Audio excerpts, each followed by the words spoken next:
Donald Kabachele, bonsoir. Bonsoir, M. Fabien. Bonsoir aussi à tous les téléspectateurs qui nous suivent en millions à travers le monde.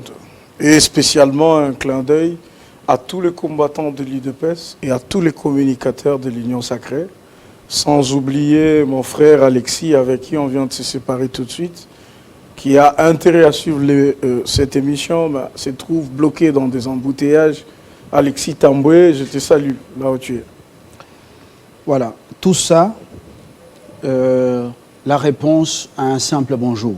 Juste bonjour. Saluer tout le monde entier, et même parler de ceux qui sont bloqués dans les embouteillages. Ouais, les amis. Parce qu'il avait envie de nous suivre. Voilà. Alors, vous revenez d'une tournée, vous avez passé un temps en province, 6 provinces que vous avez donc visitées en tant que coordonnateur des communicants ou des communicateurs de l'Union Sacrée. Avec quel fonds? L'argent de l'État congolais, des contribuables congolais? Les fonds viennent d'où? Vous avez voyagé avec quel fonds? Monsieur Fabien, quand on a l'amour pour son pays, on est capable de faire beaucoup de choses. Vous savez, l'amour pour notre pays peut nous pousser à dépenser de nos frais personnels, ne fût-ce que pour l'intérêt de la communauté. Ça veut dire que nous nous sommes dotés d'un devoir. Nous nous sommes dit que, écoutez, le chef de l'État travaille. Il pose beaucoup d'actes. Là, vous développez votre réponse, s'il vous plaît. À travers toute la République démocratique, ce que je vis est impressionnant. Justement. Et donc, monsieur Fabien... C'est pas la restitution, mon live. Non. Vous êtes là pour un autre sujet, ouais. Mais c'est juste une question pour avoir la lumière. Ouais. Vous avez fait 6 provinces, vous avez visité 6 provinces pour un travail. Vous allez faire la restitution à votre parti, à votre plateforme aussi. Mais dites-nous, ça vient des fonds souverains. Voilà, c'est l'argent quand même, la sueur des contribuables congolais. Vous dites que c'est sur fonds propres. C'est d'ailleurs la différence avec le régime Tshisekedi. Rien, les gens pensaient ou étaient habitués à voir que le fonds souverain ou le fonds secret devrait servir aux appétits gloutons des uns et des autres.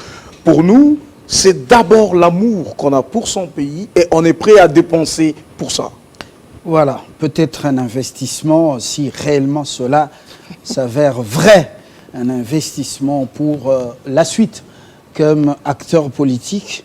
Bon, l'IGF, avec son œil très ouvert, peut-être qu'elle pourra nous éclairer davantage prochainement. Pour l'instant, on parle de ces déploiements comme c'est décidé à New York, plutôt à Nairobi, d'une force régionale de la communauté est-africaine. Ceux qui viennent de tuer à Kasindi le dimanche sont des casques bleus tanzaniens.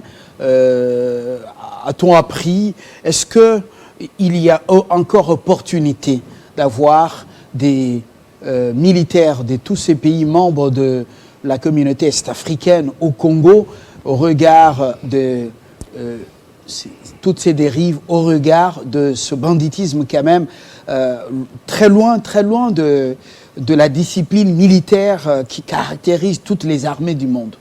C'est même ça l'esprit de la force régionale. Ça veut dire qu'à un moment donné, les États de la sous-région et de la région se sont interrogés. Mais écoutez, dans la MONUSCO, les casques bleus, ce sont nos compatriotes, ce sont nos armées qui sont dedans représentés. Pourquoi ils n'arrivent pas à trouver de solution? C'est peut-être parce que le commandement de l'ONU ou de la MONUSCO est à un certain niveau. Signifie la MONUSCO, c'est la mission de l'ONU. C'est la mission de l'ONU. La stabilisation, la déstabilisation du Congo, ça dépend de qui. Bonnet blanc, blanc bonnet. L'ONU, c'est la MONUSCO. C'est la mission des Nations Unies au Congo.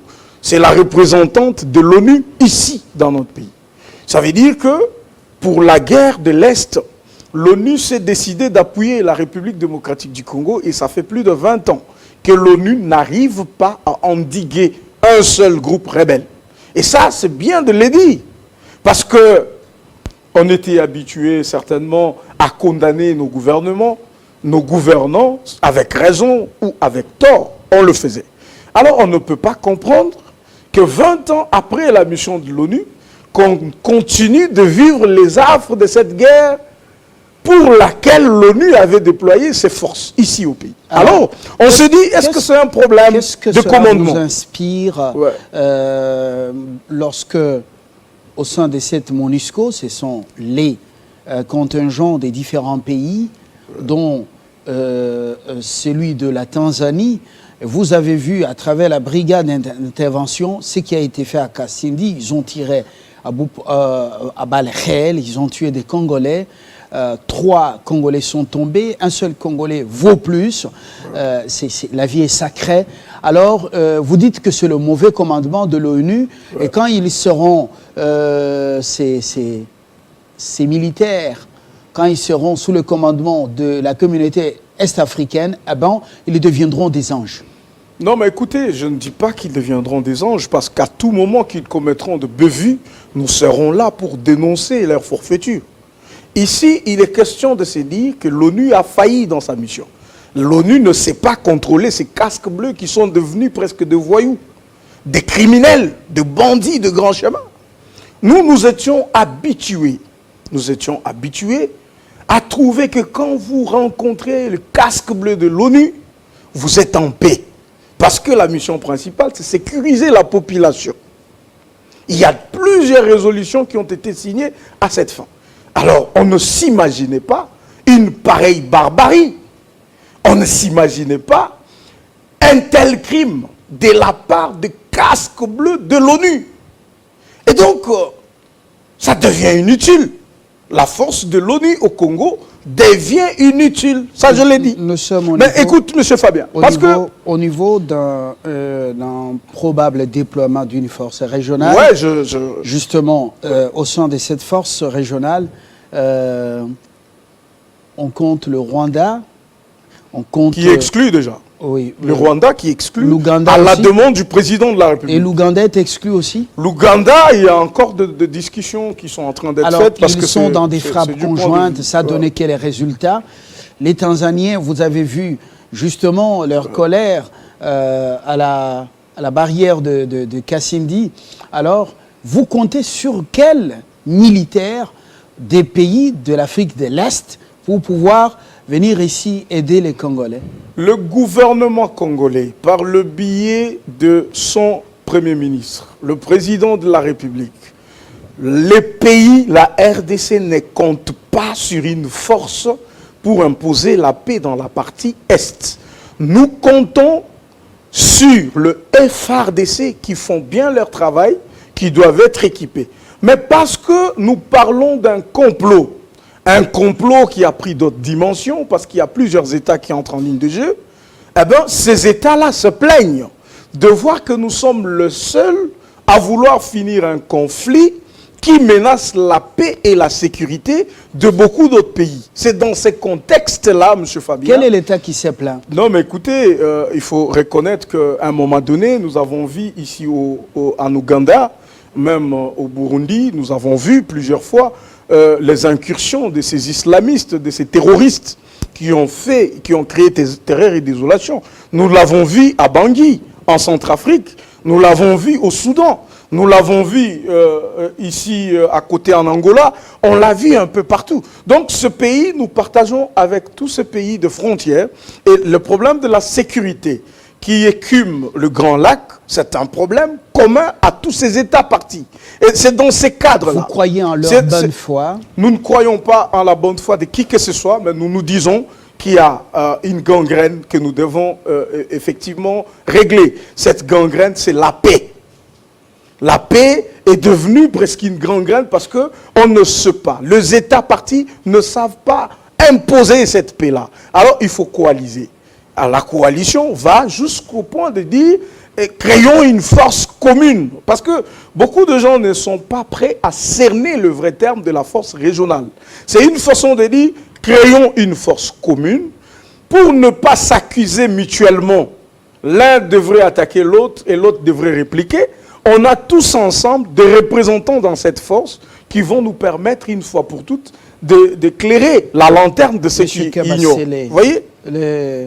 L'échec patent qu'ils ont de l'ONU plus de 20 ans, l'échec de frappe conjointe avec, donc conjointe FARDC, armée ougandaise, ça ne peut pas vous mettre la puce à l'oreille, Kinshasa, pour pouvoir changer votre façon de voir les choses et ne plus croire en toutes ces sirènes, voilà.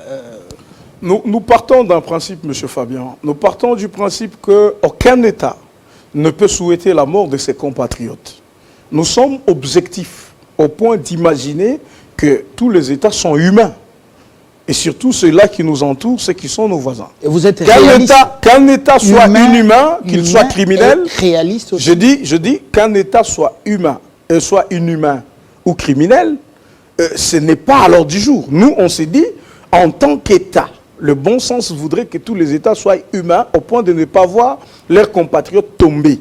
C'est dans ces cadres-là qu'on s'est dit, dans notre humanisme, est-ce qu'on ne peut pas trouver des solutions pour endiguer ces phénomènes?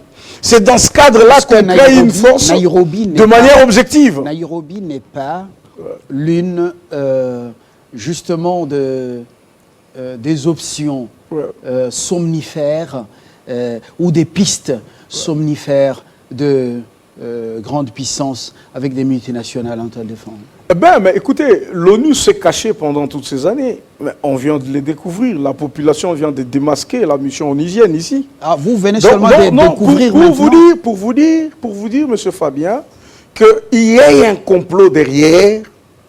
Nous sommes un État souverain. Nous prendrons nos responsabilités en tant que tels.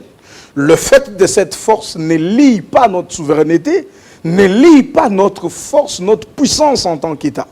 Et je vous ai dit que ces forces viennent en appui au FARDC qui font déjà bien leur travail. Le FARDC ont un problème, c'est lequel? C'est qu'ils se battent contre des forces très occultes. Une guerre dans laquelle on dit que c'est la symétrie qui est la variante la plus pondérée dans le conflit.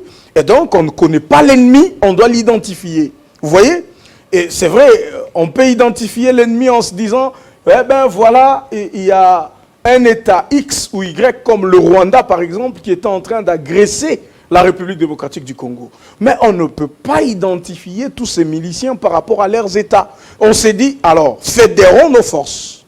Et puis battons-nous. Et que quelqu'un soit criminel après ou voyou, je pense qu'on va le remettre tout de suite à l'ordre. Le peuple congolais ne veut pas de cette force est-africaine ou cette force régionale.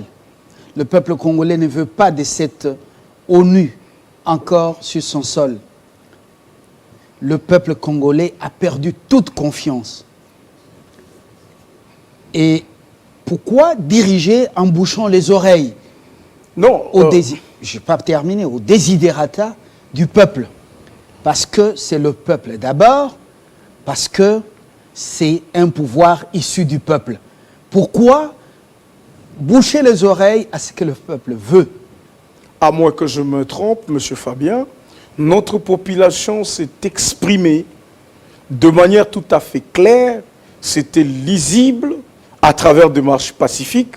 Notre population a refusé la présence de la MONUSCO et pas de la force régionale. Vous êtes sur quelle planète? S'il vous plaît, monsieur. Vous êtes sur quelle planète? Non, on doit mettre les choses dans leur contexte le peuple congolais vous a dit qu'il est pour la force régionale? Non, il n'a pas non plus dit qu'il est contre. Des Ougandais, des Burundais, des Rwandais, des Tanzaniens. Le peuple n'a pas non plus dit qu'il était contre cette force régionale. Mais pour la MONUSCO, vous pouvez lire à travers des affiches, vous pouvez lire à travers des calicots, l'expression du ras-le-bol populaire à cette force. C'est ainsi que le gouvernement, qui est un gouvernement, un président de la République du peuple d'abord, il a écouté son peuple et le gouvernement a activé le mécanisme du retrait de l'ONU. Et vous pensez pour fléchir, oui.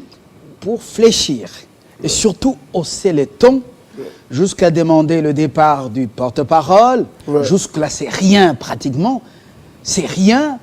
Revoir la feuille de route pour le retrait de l'ONU, c'est encore là des choses, un processus qui appelle à des réunions de bureau à la Gombe ou à New York, des réunions de bureau. Mais est-ce que les dirigeants congolais ont réellement écouté le peuple sur cette présence de la MONUSCO, le peuple qui demande « Iket nunc » ici et maintenant, illico, vous connaissez la suite de la mission de l'ONU. Ouais, écoutez, nous ne sommes pas un État voyou. C'est pourquoi on nous a fait confiance. Le peuple n'est pas voyou. Non, je parle, notre État n'est pas un État voyou. Quand le peuple s'exprime, se brute, et nous sommes dirigeants.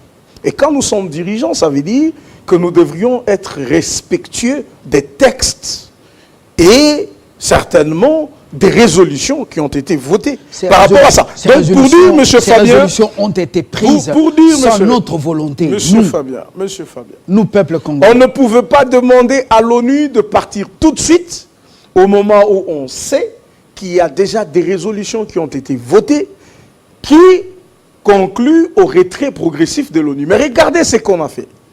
Nous les avons appelés à table pour leur dire...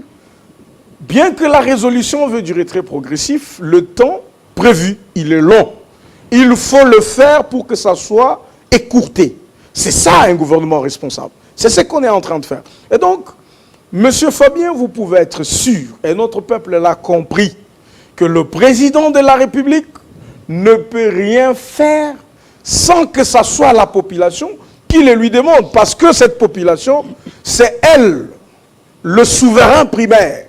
C'est elle, en vertu de l'article 5 de notre Constitution, qui est le seul et l'unique détenteur du pouvoir politique. Quel est ce peuple congolais qui a demandé aux dirigeants, au gouvernement, au président de la République, au Parlement, et même à l'armée et à la police, justement, et au service de renseignement, d'inviter chez nous ou d'accepter chez nous une force ou des armées des pays membres de l'Afrique de l'Est? Non, écoutez, par rapport, par exemple, on se regarde dans les yeux, on répond à la question. Je réponds, oui. Voilà. Par rapport à l'ONU, il faut reconnaître qu'ils se sont invités dans un conflit qu'ils ont eux-mêmes organisé. Je l'ai toujours dit, sans froid aux yeux, que tout est parti de cette aventure génocide à la force régionale. Non, je parle d'abord de l'ONU. Là, ils se sont invités. Vous êtes dans la force régionale, c'est le fruit d'une diplomatie. Ça veut dire que les États se sont mis ensemble. Qu'est-ce que nous pouvons faire pour cette histoire qui nous intéresse tous? Et les États se sont décidés de mettre en place une force commune pour endiguer ce qui se fait. Et ça, c'est une... Vous ne direz pas que tout ce qu'un gouvernement doit poser comme acte, ça doit être la population qui va dire... En se réunissant à Nairobi, ils n'ont pas reçu l'aval du peuple congolais pour dire l'ONU a échoué. Maintenant, amenez-nous les armées des pays membres de l'Afrique de l'Est. Une seule force issue de la SADC est venue dans ce pays pour barrer la route aux armées qui étaient soutenues par l'Occident. Sous Mouzé, malheureusement, Mouzé est parti, c'est les armées des pays membres de la SADC. Une seule force régionale qui est venue aider le Congo. Mais les restes, monsieur, à moins qu'on habite la planète Mars. Monsieur Fabien. Mais quand on regarde les réalités sur le terrain, le peuple ne trouve pas son compte, ni notre pays. Je comprends votre inquiétude. Une inquiétude qui est fondée. Nairobi, c'est une réunion de bureau. C'est même ça l'expression de notre peuple. Je suis bien d'accord avec vous que après tous ces échecs, surtout quand on regarde une grande mission de l'ONU échouée, on n'a plus confiance à une force régionale, soit-elle de gauche ou de droite, ça c'est sûr. Mais ici, M. Fabien, nous avons opté pour une démocratie constitutionnelle. Quand déjà notre population amène à sa tête des dirigeants, des députés nationaux, des sénateurs et tout ça, ça voudrait dire que la population donne quitus, donne mandat à ces gens pour le représenter valablement. Ce qui fait que tout acte que nous posons, parce que le gouvernement est une émanation de l'Assemblée nationale ou du Parlement, Donc cet acte-là est implicitement accepté par notre population. Donc ça voudrait dire que la population s'est effectivement exprimée à travers ses dirigeants. Mais écoute... Combien de fois, Alimété, ouais. Au sein de votre parti, ouais, les dirigeants ont changé des décisions, ouais, ont renoncé à leur engagement parce que le peuple a parlé? Non, combien mais écoutez, de fois? Plusieurs fois. Ne confondons pas. Alors, lorsqu'on dirige... Ouais, à la cité de l'Union africaine, au palais de la nation, on reste toute oreille à la base, oui ou non? Non, mais écoutez... Et que dit le peuple? La différence, c'est que quand on gère un parti politique, oui, on peut laisser quand le peuple s'exprime, on recuse une décision tout de suite. Mais écoutez, quand on gère un État, c'est différent, M. Fabien. L'État ne va pas se gérer comme un parti politique. Merci de faire un clin d'œil à mon parti politique, l'UDPS, mais ici, on parle pays, on parle nation. Ici. Voilà pourquoi. Je suis en train. Voilà. Vous, c'est le peuple d'abord. Voilà pourquoi. Le peuple ne veut plus de toutes ces armées. Vous êtes intelligent. Des pays hypocrites. Et de toute cette... toutes ces séries, ouais, d'événements qui n'apportent pas de solution. Je voulais simplement vous faire voir que quand on gère le parti politique, on peut se soumettre à certains sentiments, parce que là, on est partisan. Mais quand on gère un État, c'est des vies de gens, de plus de 80 millions de personnes qu'on gère, bien qu'il y ait une expression de colère. Maintenant, nous, dirigeants, c'est ça notre rôle. Comment on peut canaliser ces désidératas du peuple pour que ça ne fasse pas du mal à la République? Rassurez-vous, s'il y a quelque chose de mauvais occasionné par notre gouvernement, demain, le gouvernement peut être condamné. Et c'est en termes de millions qu'on va payer. Donc, on tient un peu compte de tout ça, mais on reste focus sur ce que le peuple veut. Le peuple ne veut plus de la MONUSCO.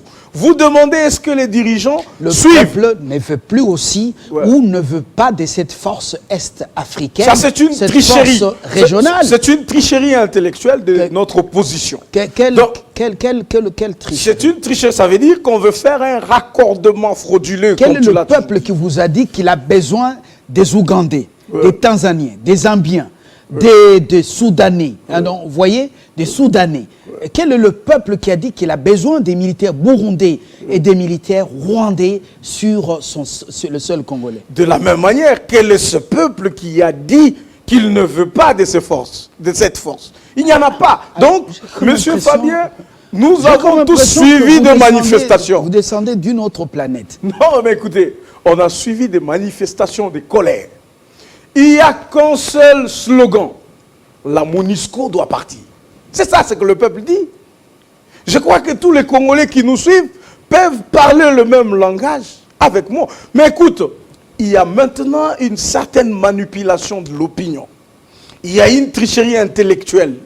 Un raccordement frauduleux qui se fait. Voilà, alors on essaye de faire une sorte d'apologie. On s'est dit, ben écoutez, là, comme c'est la MONUSCO, incluons aussi la force régionale pour qu'elle ne vienne pas. Et pourtant, la force régionale n'a encore commis aucune gaffe. On se regarde dans les yeux. Ouais. Quel est ce pays dont l'armée ou le contingent envoyé dans le cadre de la force régionale qui est sincère et qui peut aider le Congo à éradiquer cette insécurité? À part la Namibie, le Zimbabwe, ouais, l'Afrique du Sud, les Botswana et les forces, les armées d'autres pays, des pays de la SADC. Hein, d'autres pays de la SADC. Ouais. Quelle est cette armée de tous ces pays de la sous-région de l'Afrique de l'Est qui peuvent venir ici mouiller le maillot ouais, pour éradiquer les groupes armés et voilà, chasser l'armée rwandaise du M23? Non, je ne veux pas mettre la charrue devant le bœuf. On n'a pas vu encore cette force agir. On ne peut pas préjuger sur les intentions de la force ou ses éventuelles capacités. Nous croyons en tant qu'État que ce sont des forces qui vont venir coaliser avec nous pour essayer d'apporter leur assistance d'une manière ou d'une autre à l'armée congolaise qui se bat. Mais écoute, là, on est en train de faire apparemment un débat sur le sexe des anges. Est-ce que c'est féminin ou c'est masculin? La force n'a pas encore agi. Si les forces botswanaises les forces zimbabwéennes et les autres forces ont réussi à chasser l'ennemi dans notre sol. Alors, qu'est-ce qui ne vous dit pas que cette force peut aussi faire la même chose? Donc, moi, je pense qu'on doit avoir notre mal en patience. Ce conflit, c'est un conflit international. La guerre qui nous a imposée, c'est une guerre qui ne dit pas son nom parce que nous sommes les seuls à être agressés. Donc on peut dire que même si les autres voisins... Cette guerre est un véritable business politique aussi. Si, c'est l'industrie, une grande industrie oui, mais même qui aussi fait 2 milliards. Est-ce qu'à l'interne, il n'y a pas de Il y a des ramifications. Voilà, donc il faut que la situation puisse pourrir davantage. Vous comprenez? Et que, voilà, on en tire profit. D'ailleurs, vous m'aidez parce que là, vous essayez... Je ne suis pas en train de vous aider. Ouais, vous essayez de Nous faisons les analyses. Vous essayez de faire comprendre à notre population la complicité de cette guerre. Ça veut dire que les gens ont trouvé du goût à faire cette industrie. Ça veut dire qu'il y a des compatriotes qui pensent qu'ils peuvent se faire de millions en entretenant la guerre. Il y a des militaires qui pensent la même chose. Il y a des voisins qui pensent la même chose. Il y a des multinationales qui pensent la même chose. Donc, dans une guerre pareille, il y a des politiques aussi. Le président du Sénat, je vais dire de l'Assemblée nationale, avait demandé même aux honorables députés de quitter le rang de rebelles. Le président du Sénat, Modeste Bahati, ça s'est limité là-bas. S'il vous plaît. Mais alors, il a cité Bahati est parti loin. Il a cité les députés qui sont les bocoleurs, je dis les éleveurs de groupes armés. Si, on ne va pas parler de tous les députés parce qu'il y a toujours des exceptions. Non, le président Bahati, lui, il est parti très loin pour dire que après constat, c'est l'échec de la MONUSCO. Mais son message n'avait pas été peut-être bien compris. Et les Congolais se sont exprimés comme ils se sont exprimés. Et donc, c'est un ras-le-bol général, M. Fabien. Il faut marteler dessus. Je sais que notre gouvernement est respectueux des règles diplomatiques.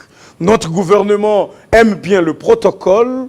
Il respecte bien les statuts je vais dire, la charte des Nations Unies. Notre gouvernement respecte les conventions de Vienne et tout ça. Mais notre population est brute.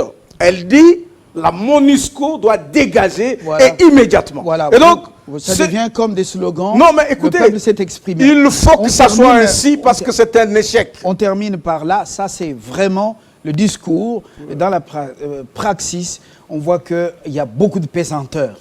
Alors, si le gouvernement actuel, les dirigeants actuels ne jouent pas franc jeu pour écouter le peuple et faire sa volonté, est-ce que vous ne voyez pas 2023,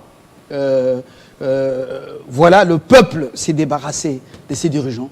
Non, mais écoutez, le peuple, d'abord, au-delà de cet aspect sécuritaire qui essaie un peu de tacher notre drap qui est tout blanc, ok, rassurez-vous que le peuple constate qu'il y a effectivement un bilan que les gouvernements actuels ou que le pouvoir actuel peut présenter en 2023 pour être élu.